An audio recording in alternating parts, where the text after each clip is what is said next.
How can we show music in a space that is beautiful and one of the most important spaces to show art in Berlin, but that has almost none of the features of a concert hall or an opera house?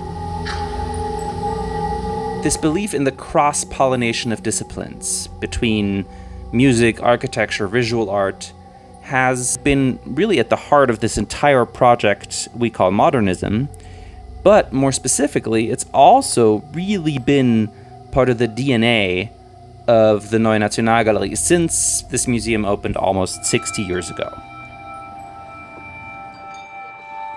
Soundscapes in the Garden feeds from a deep legacy of music here at Neue Nationalgalerie. It is in many ways a continuation and a special edition of Sound in the Garden,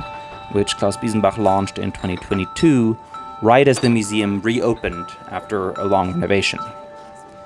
That series, in turn, also paid homage to the now legendary series, Jazz in the Garden,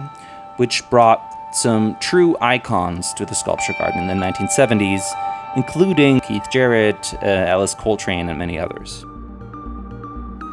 D&B Soundscape could really help us address some of the many issues we were facing in planning a music series in a truly special and beautiful, but also highly demanding outdoor space. We could allow visitors to truly feel immersed in the music physically without having to necessarily crank up the volume to a level that would make every neighbor shut us down. And we could, with a single setup, support not only a very wide range of artists with a very broad variety of outputs available to the sound engineers, but we could even use the same very minimally designed system to cover both several days of live shows and a day of really highly complex sound and music installations with music from Alva Noto, Stephen O'Malley, and Ryuichi Sakamoto that was made specifically for something that also shared the space with Soundscapes in the Garden, namely a fog sculpture by the Japanese artist Fujiko Nakaya. And to me, the idea that this system could cover all of this and withstand the presence of a fog sculpture and make it all work together was really a magical thing.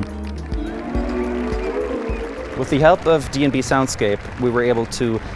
experiment and try new formats in the sculpture garden without having to pretend the space is anything else than what it really is. And that's really the beauty of working with such a system, that as curators we can both use the space and also safeguard this beautiful architecture that is entrusted to us.